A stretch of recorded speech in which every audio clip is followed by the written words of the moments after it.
mynews.studio. If you look at a recent satellite image of Earth, you'll actually notice something. We're seeing the shadow of global hunger begin to shrink. But the big question is, can this progress continue, or is it just temporary? And just to note, today is 2025, 11/19. The new UN report, it confirms global hunger rates are finally down after years of increases, right? Yes, exactly. The 2025 State of Food Security and Nutrition in the World report was just released at the UN Food Systems Summit in Addis Ababa. According to the data, in 2024, around 8.2% of the world's population, that's 673 million people, experienced hunger. That's down from 8.5% the year before and 8.7% in 2022. So that's a drop of 15 million people in 1 year and 22 million fewer since 2022. But is that really a meaningful change? Or could it just be a statistical fluctuation? It's definitely meaningful. There's also been a drop in the number of people unable to afford a healthy diet, from 2.76 billion in 2019 to 2.6 billion in 2024. And that's happened even with food prices still rising. So yes, it's a measurable shift, not just a blip. But is this progress distributed everywhere? Or are some regions being left out of these gains? The gains aren't uniform. Most of the improvement is from Latin America, Southern Asia, and Southeast Asia. Brazil in particular stands out.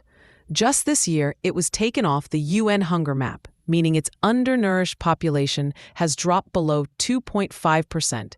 In 2 years, they've lifted 24 million people out of severe food insecurity. That's a huge change. How did Brazil pull that off when so many others are struggling?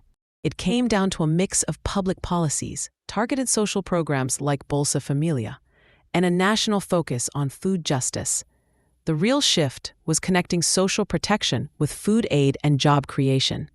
But wait, so could any country just adopt that model and expect the same results? Or are there limits? there are definitely limits. Replicating what Brazil did requires stable funding, administrative capability, and strong political will. It's not just about having the right policies.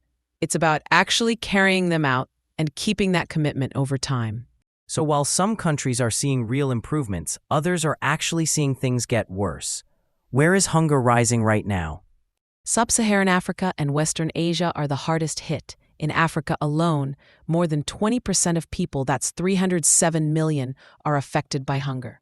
In some countries last year, food prices shot up by as much as 30%, and the number of people unable to afford a healthy diet in Africa has increased from 464 million in 2019 to 545 million in 2024.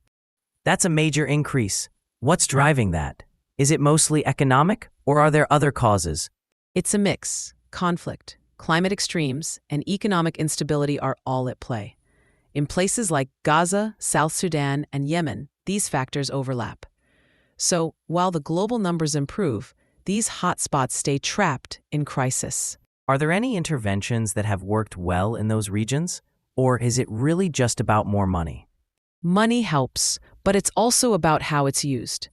Expanding social protection, building resilient agricultural infrastructure, supporting local food systems, and, importantly, investing in peace all matter. And with climate impacts growing, adaptation is increasingly necessary too. Even with recent gains, the report cautions that progress is fragile. What happens if funding falls or priorities shift? If things keep going as they are, the UN's Zero Hunger goal for 2030 won't be met. Projections show 512 million people could still be undernourished by then, and almost 60% would be in Africa. Given that risk, are there new ideas for keeping up the momentum, especially if humanitarian funding is uncertain?